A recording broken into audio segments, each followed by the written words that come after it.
Hello. Welcome to the Dozing Off podcast.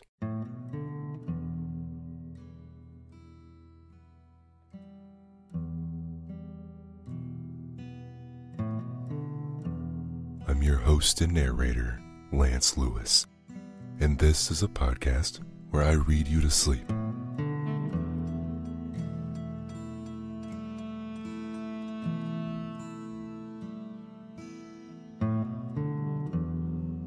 I narrate short stories and classic literature in this deep and relaxing tone to allow you to put your overactive mind at ease and doze off.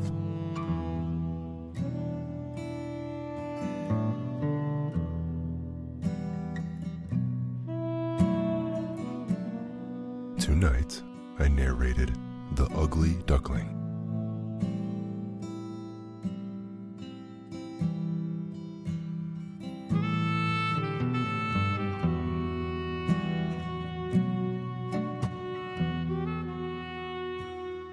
Whether this is your first time listening to Dozing Off or you're an avid listener, I appreciate you immensely for being a part of the community.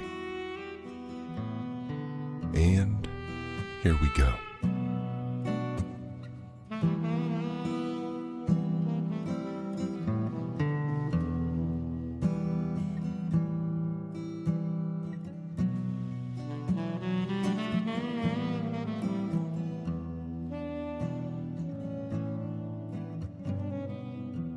The Ugly Duckling. It was lovely summer weather in the country, and the golden corn, the green oats, and the haystacks piled up in the meadows looked beautiful. The stork walking about on his long red legs chattered in the Egyptian language, which he had learnt from his mother. The cornfields and meadows were surrounded by large forests, in the midst of which were deep pools. It was indeed delightful to walk about in the country.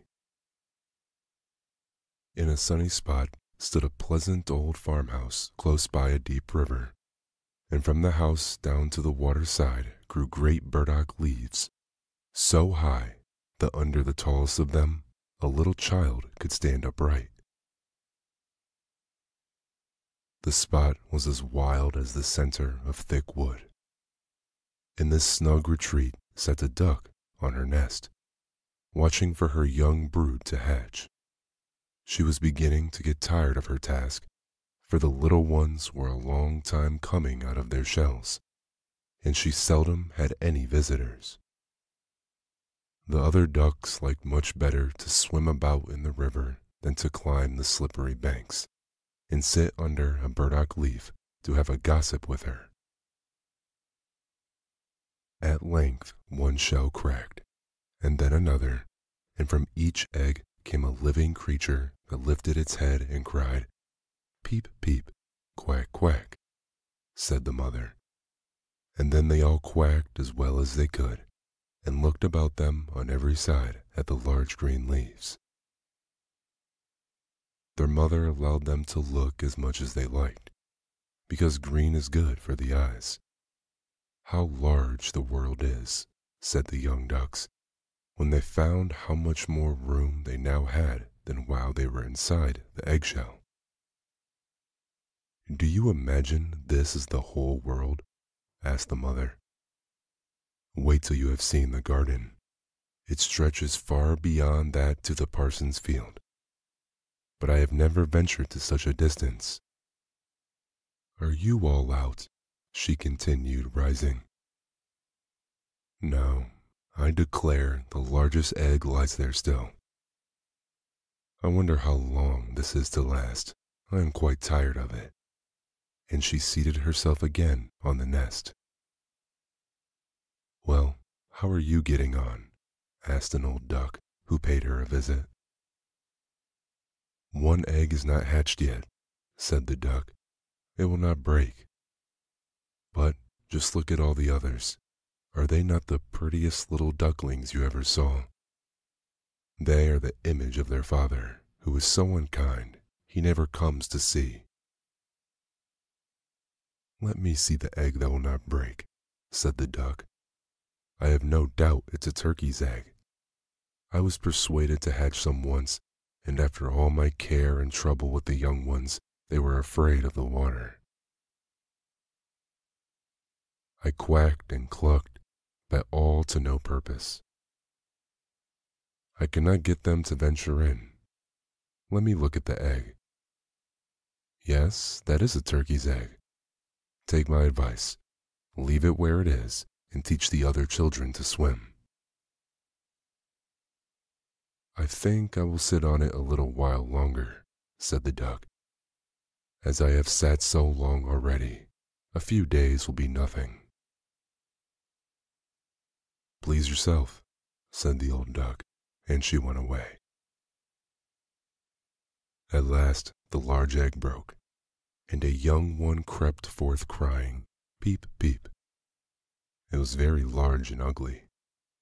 The duck stared at it and exclaimed, "It is very large and not at all like the others. I wonder if it really is a turkey." "We shall soon find out. However, when we go to the water, it must go in, even if I have to push it myself."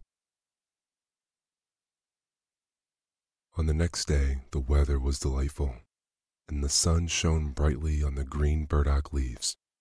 So the mother duck took her young brood down to the water and jumped in with a splash. "Quack, quack," cried she, and one after another the little ducklings jumped in. The water closed over their heads, but they came up again in an instant, and swam about quite prettily with their legs paddling under them as easily as possible. And the ugly duckling was also in the water, swimming with them. "Oh," said the mother, "that is not a turkey. How well he uses his legs, and how upright he holds himself. He is my own child, and he is not so very ugly after you look at him properly. Quack, quack, come with me now. I will take you into grand society, and introduce you to the farmyard, but you must keep close to me, or you may be trodden upon. And, above all, beware of the cat." When they reached the farmyard, there was a great disturbance. 2 families were fighting an eel's head, which, after all, was carried off by the cat. "See, children, that is the way of the world," said the mother duck, wetting her beak, for she would have liked the eel's head herself. "Come now, use your legs, and let's see how well you can behave. You must bow your heads prettily to that old duck yonder. She is the highest born of them all and has Spanish blood. Therefore, she is well off.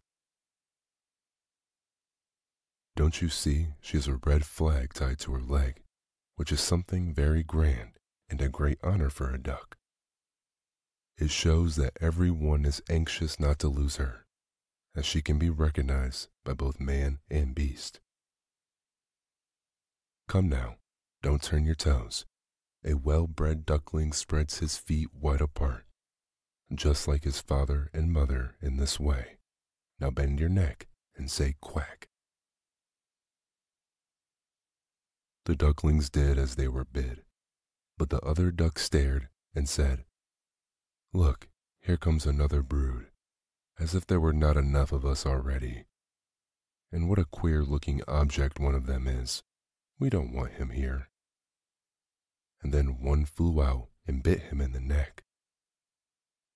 "Let him alone," said the mother. "He is not doing any harm." "Yes, but he's so big and ugly," said the spiteful duck, "and therefore he must be turned out." "The others are very pretty children," said the old duck with the rag on her leg. "All but one. I wish his mother can improve him a little." "That is impossible, your grace," replied the mother. "He is not pretty, but he has a very good disposition and swims as well or even better than the others."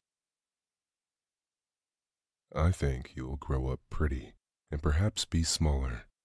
He has remained too long in the egg, and therefore his figure is not properly formed.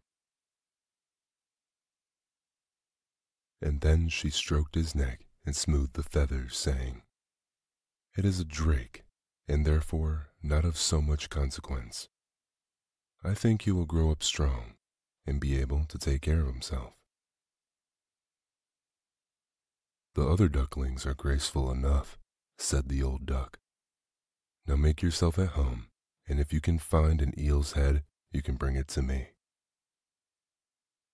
And so they made themselves comfortable, but the poor duckling, who had crept out of his shell last of all and looked so ugly, was bitten and pushed and made fun of, not only by the ducks, but by all the poultry.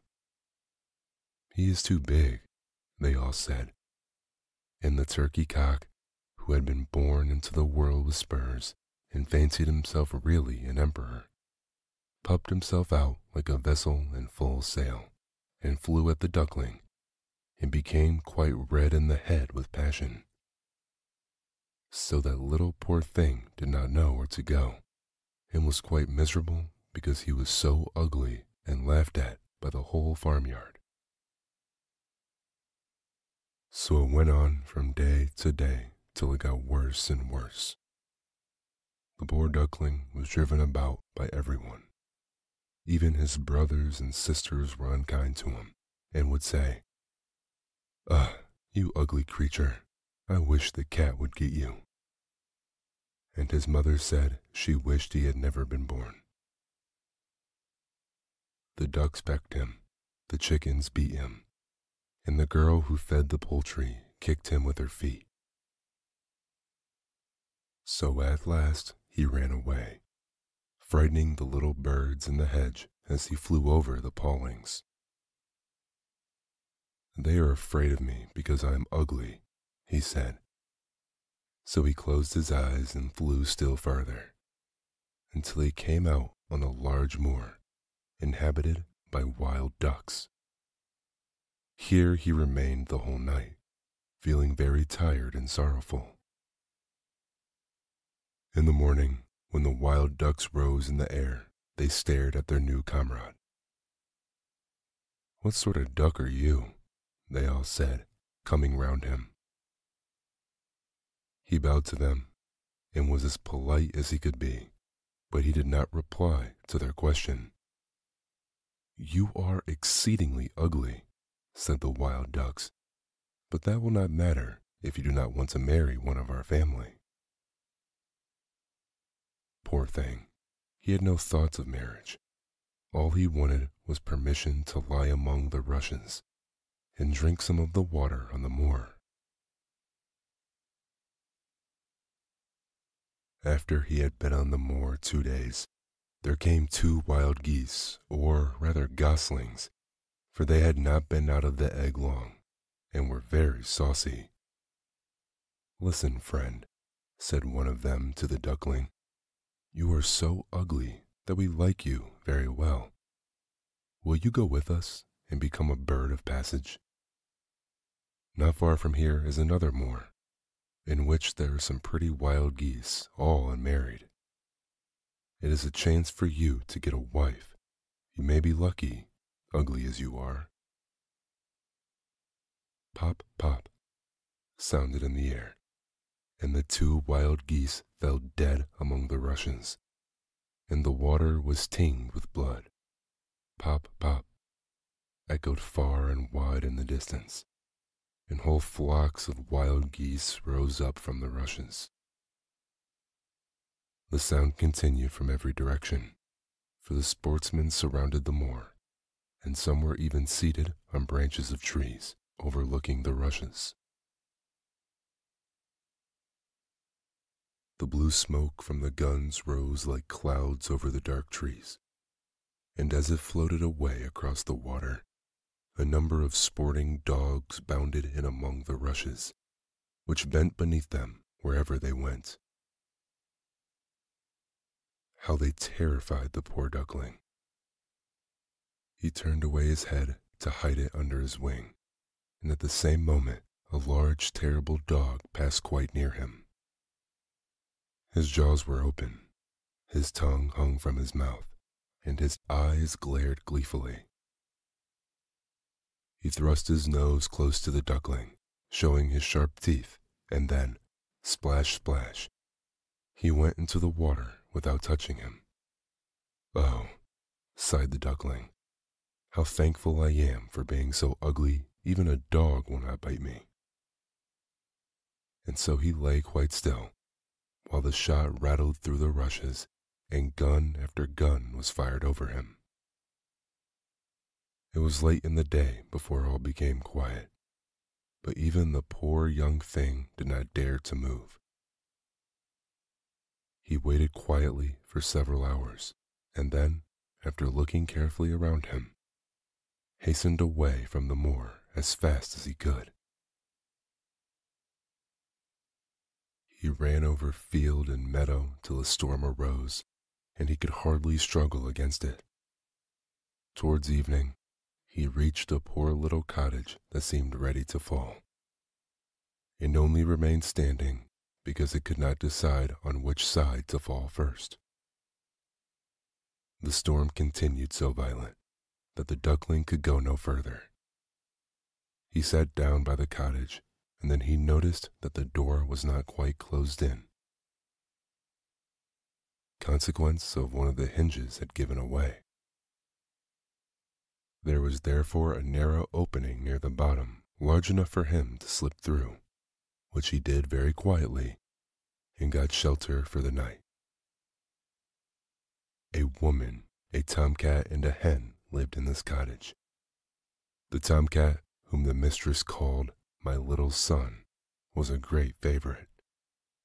He could raise his back and purr, and could even throw out sparks from his fur if it were stroked the wrong way. The hen had very short legs, so she was called Chickie Shortlegs. She laid good eggs, and her mistress loved her as if she had been her own child. In the morning, the strange visitor was discovered, and the tomcat began to purr, and the hen to cluck.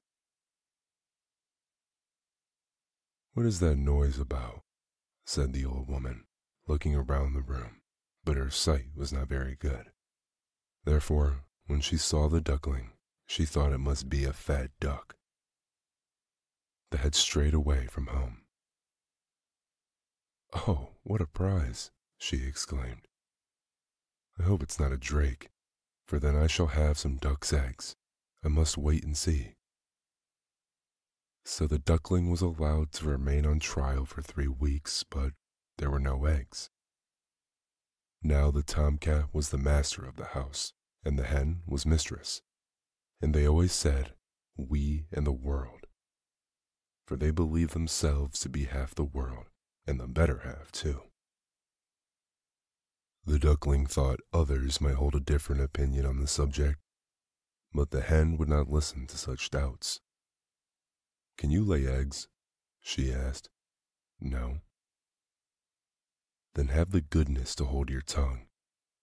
Can you raise your back, or purr, or throw out sparks?" said the tomcat. "No." "Then you have no right to express an opinion when sensible people are speaking."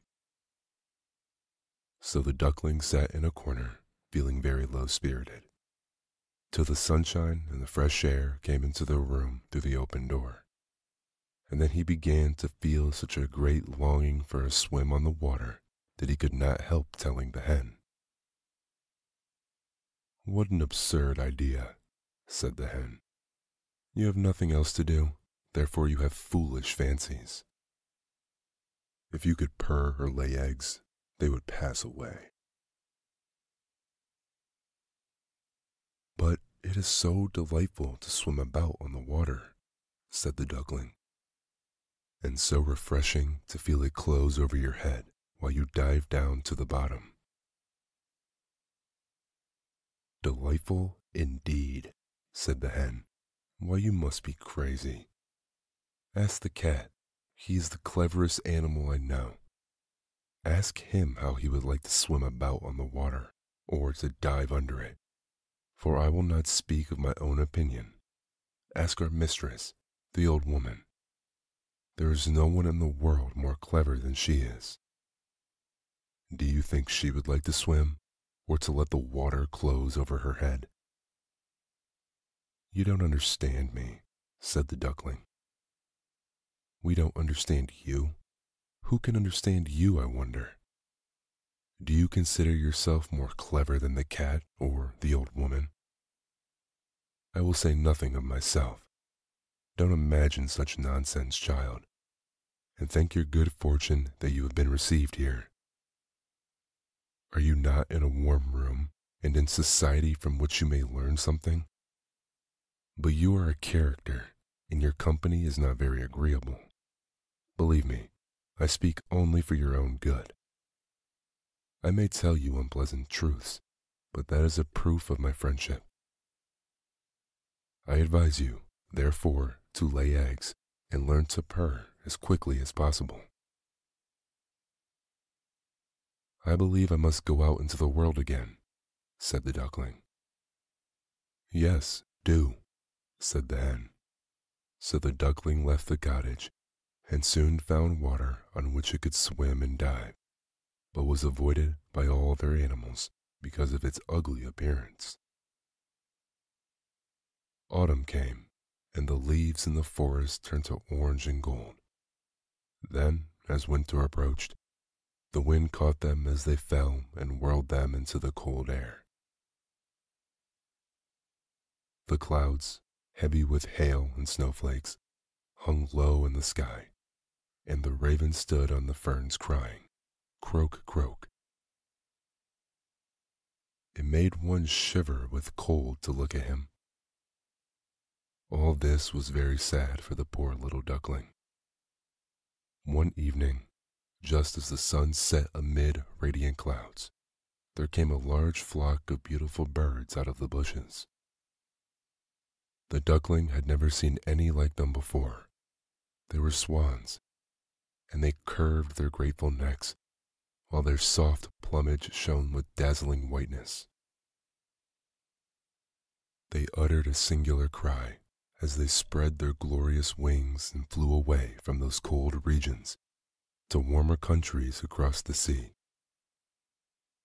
As they mounted higher and higher in the air, the ugly little duckling felt quite a strange sensation as he watched them. He whirled himself in the water like a wheel, stretched out his neck towards them, and uttered a cry so strange that it frightened himself. Could he ever forget those beautiful, happy birds? And when at last they were out of his sight, he dived under the water and rose again almost beside himself with excitement.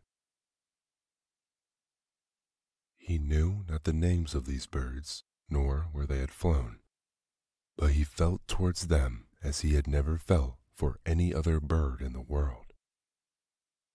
He was envious of these beautiful creatures, but wished to be as lovely as they. Poor ugly creature, how gladly he would have lived even with the ducks had they only given him encouragement. The winter grew colder and colder. He was obliged to swim about on the water to keep it from freezing. But every night the space on which he swam became smaller and smaller.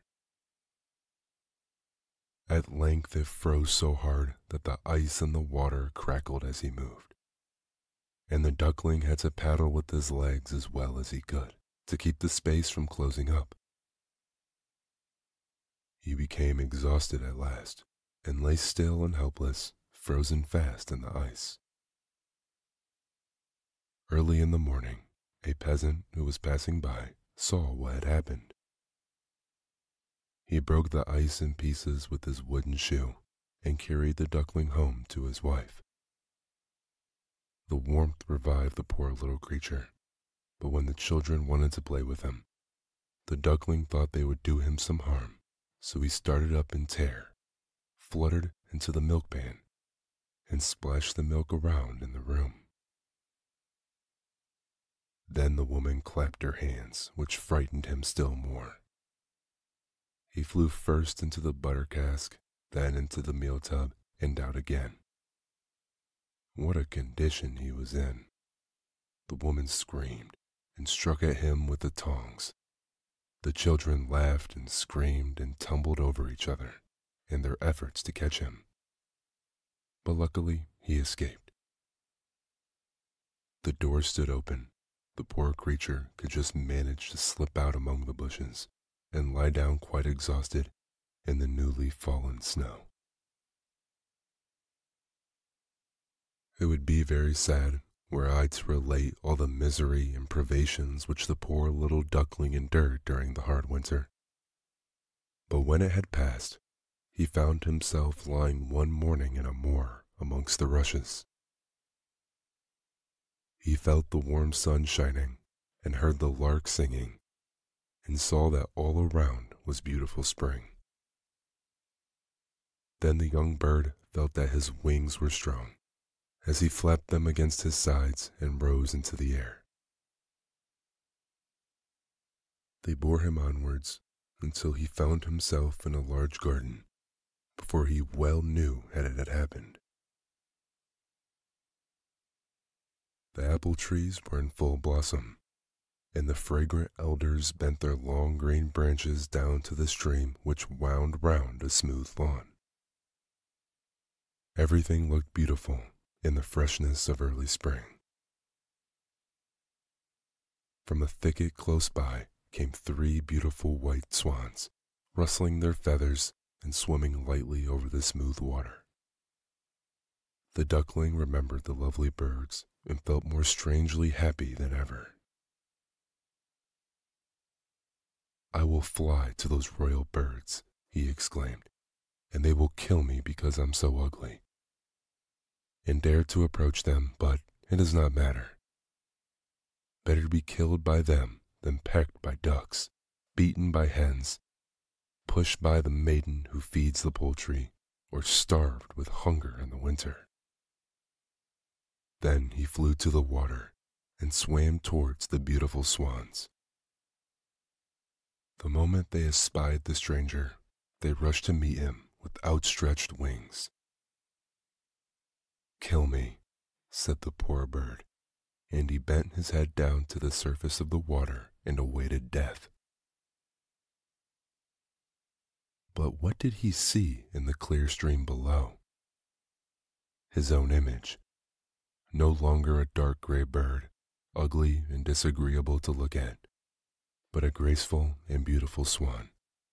To be born in a duck's nest in a farmyard is of no consequence to a bird if it is hatched from a swan's egg.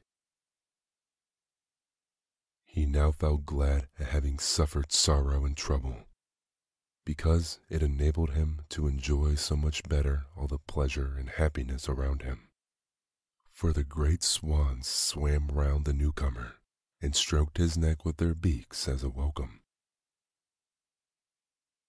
Into the garden presently came some little children and threw bread and cake into the water. "See," cried the youngest, "there is a new one." And the rest were delighted and ran to their father and mother, dancing and clapping their hands and shouting joyously, "There is another swan come, a new one has arrived." Then they threw more bread and cake into the water and said, "The new one is the most beautiful of all. He is so young and pretty." And the old swans bowed their heads before him. Then he felt quite ashamed and hid his head under his wing, for he did not know what to do. He was so happy and yet not at all proud. He had been persecuted and despised for his ugliness, and now he heard them say he was the most beautiful of the birds. Even the elder tree bent down its boughs into the water before him, and the sun shone warm and bright. Then he rustled his feathers, curved his slender neck, and cried joyfully from the depths of his heart, "I never dreamed of such happiness as this while I was an ugly duckling." The end.